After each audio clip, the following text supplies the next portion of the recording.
Welcome back, everyone, to Poppin' Often with Lofted. Today, we're gonna be doing another discussion video while playing. You guys actually seem to enjoy that, so let's do that. This topic is gonna be discussing character nerfs, especially since Dio's coming out. I thought this would be a really good topic to talk about because I've been asked multiple times, do you think Dio's gonna get nerfed? So we're gonna hop into that. We're also gonna talk about other characters, nerfs and buffs that they may have gotten, and we're just gonna see, like, is nerfing and buffing a character something they should do?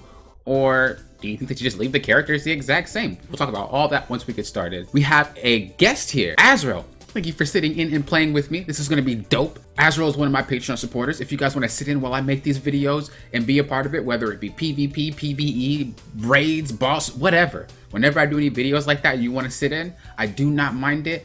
Just make sure you're on when I'm recording and you can be in just like he is. Thank you to all the Patreon supporters that are out there. Because of you, I can continue making these videos. And of course, if you guys enjoy the content and want to see more, make sure you hit that subscribe button so you know when I'm going to be uploading more. Also, Patreons, if you're watching this in early access, feel free to respond in the video on the YouTube channel that is in the premiere mode. Your comment can just be registered there and you'll be commenting early. Even if you're commenting before it's premiered, it's okay. That's the beauty of being an early access Patreon supporter. All right, so characters, buffs, and nerfs. So let's just discuss Dio, because I'm pretty sure everybody's here for Dio at the moment. Dio is scheduled to come out within this month, hopefully, unless they push it back. I don't know if they're gonna add in other characters at the same time. They probably won't, but it'd be pretty interesting if they made Lei come out as well, considering that they're pretty much lore-wise together. Not as a couple, but just like together in the lore. One of the things that I've noticed when we're talking about character nerfs and buffs is that when they decide to nerf a character, the nerfs that I've been seeing are more or less cooldown nerfs. Very rarely it's damage nerfs. And the buffs that I'm seeing are more or less reworks. They're not actually buffs to skills and abilities. It's more of like the ability functions differently, or it's a different ability entirely. When we're talking about Ronin, for example, I mean, that guy's been reworked with all 4 of his jobs. He's literally not the same character that he was before. But they also did nerf him too in some aspects where he can't really do what he used to do at the same time. Honestly, in my opinion, I think that it's okay if something's nerfed if it's reworked. I don't know if you guys think that same thing. Let me know in the comments below. But if a character is nerfed, but they're going to change the character anyway so that they can do other things, like Ronin, once again, that character can do a lot more now than he could before, I think that's okay. A lot of the buffs and nerfs seem to be coming from the PvP perspective of things. I don't see a lot of focus on PvP, ironically. Like, I don't see a lot of focus on it. I don't see like them going out their way to like market PvP. One thing that they could be doing is just letting everything get released, letting everything come out, and then start marketing Grand Chase. I mean, they don't even tweet about Grand Chase, but they tweet about Elsword and they tweet about Grand Chase Mobile. So what I'm thinking is that maybe they're just letting the game go out real quick, and then they're gonna update the game once everything comes out.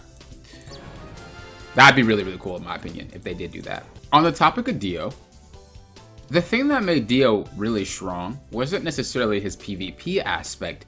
It was more of his abilities that were used for dungeons were extremely good in PvP. It's one of the things that may concern you guys, right? Because what we had, obviously Onrush, like that one's a huge one. Every Dio player remembers that, every Dio player knows. But that ability just was never used in PvP. You would just jump out of it, you would counter out of it. It just wasn't that great. You would use the other one, the mini one, where he like pushes and then he stops, he doesn't continue running. That ability, I do not see getting nerfed. Why? Because it has no effect on PvP whatsoever. The things that are getting nerfed, the things that are getting buffed and whatnot, looks like they're getting buffed and nerfed in a way to where it's able to play properly with player versus player aspects. That's where most of the focus should have been in the first place. When you're creating a game, in my opinion, you don't really want to focus all the balance on dungeoning if you have a PvP aspect to it. The first Grand Chase, that's what they were pretty much focusing on, right? The first Grand Chase, it was about, ooh, what's fun? What's good for dungeoning? Yeah. And I think they realized, like, that's cool, but we don't want to leave one side of the game just out because we don't want to focus on it. So when it comes to nerfs and buffs, I think they're doing the right thing by nerfing and buffing for PvP. And sometimes some of those abilities that are nerfed for PvP, but it also affects PvE. I'm pretty sure Mari's third bar on her fourth job was nerfed. Because it's not as strong as it was before. That being said, that doesn't mean it's like weak, right? It just means it was really strong in PvP, and it happened to take a hit in PvE. I do not think any characters that you guys play that have an ability that's extremely strong in PvE but is never used in PvP will get nerfed. I'm thinking that what's going to happen, they're going to continue to nerf things for PvP if it does happen to cross over to PvE. That's unfortunate. Even if most of the player base plays dungeons, that doesn't mean we just roll out all the PvP players, right? Those players still want to play. How can we fix that? We can't. The only way you would fix something like that is if you would split the skill trees and abilities to have different stats based off the PvP and different stats based off dungeons. And I don't even think they have the technology for the game right now. Not like they don't have the technology, but you know, I don't think this game has the capability of doing something like that. That's very like new gen type stuff, and this is a very, very old game. So I don't think that they have the ability to say, hey, here's one skill tree, here's the other skill tree, this one does way more damage over there, this one does way more damage over here. What I think they could do is like make it so that you can't use this ability when you're playing PvP, and you can use this ability when you're playing dungeons. That way you keep the damage. But now when you do that, what you're saying is, hey, I basically want to split the player base because I can't use the abilities that I want to use and have fun with in PvP. Right? Then what? Then what do you do? So you're pretty much, you know, caught between a rock and a hard place. Do I separate the player base and make one side very upset, which is what happened before the shutdown? All the PvP players hated it. All the skill trees, all the fourth bars, all the AP and AMP, like everything was busted. Like it was so frustrating to play PvP with those characters because they did so much damage. It wasn't fair. What do? Go back to that thing that like ruined a large part of the PvP player base? Or try to do something to fix it? Even though I'm still harming the other side, it's not as potent, right? You'll play the game if it's fun because you're playing against things that are bots, right? Who cares if I do less damage other than the damage nuts out there, right? But realistically speaking, like, I'm hitting a bot, I'm hitting a computer. Who cares if it takes a little bit longer to kill? I'm still having fun. Whereas if you play PvP, guess what? Who cares if I get exploded in one shot? Who cares if I can't touch this character because they move too fast? Who cares?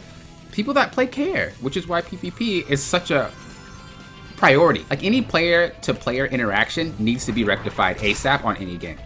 Because that's the part that matters. You're affecting two parties. You're not even affecting just one, right? In dungeons, there's only one party. You, and like the bots, right? That's not a party. When you're playing player versus player, there's two parties. The one player and the other player. So you're essentially harming times two the players that you would be harming if you happen to nerf something and it affects dungeons, right? If I'm playing 3v3 with my friends and we're both all the six of us are upset because, oh my gosh, this character is so broken. And then I go to, let's say, dungeons, right? And you're happy your character's busted because it does a lot of damage. It doesn't affect any of the other players. Your character does damage, it does damage. You're clearing the dungeon as fast as possible. Who cares, right? And so that's what I think their goal is. I think their goal is not to nerf characters because, oh my gosh, it does a lot of damage in dungeons. They're nerfing it for the actual PvP. I will say, I know it seems like your characters are nerfed because they do less damage in general.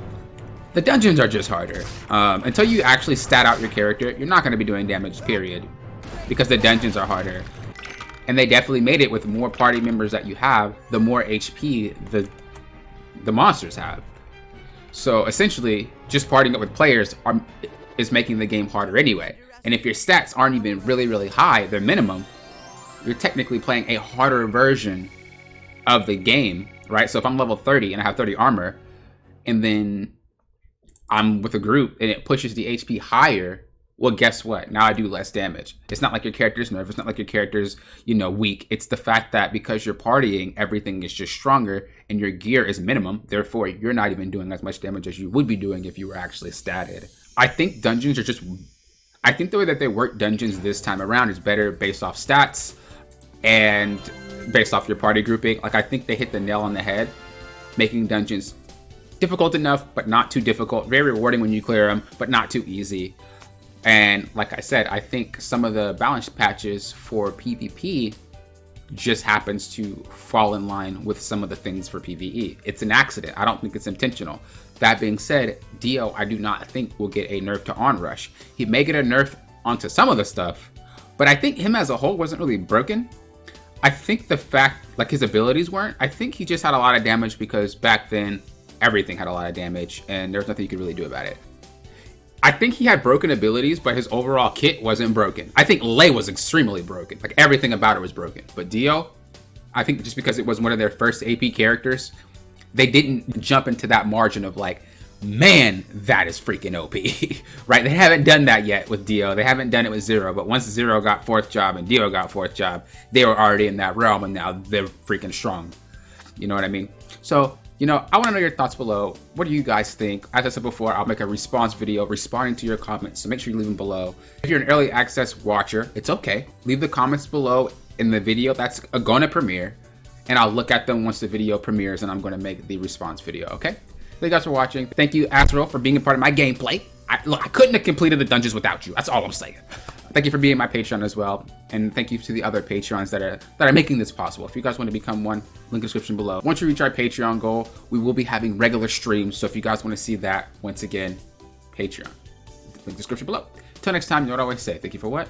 Popping often, will often.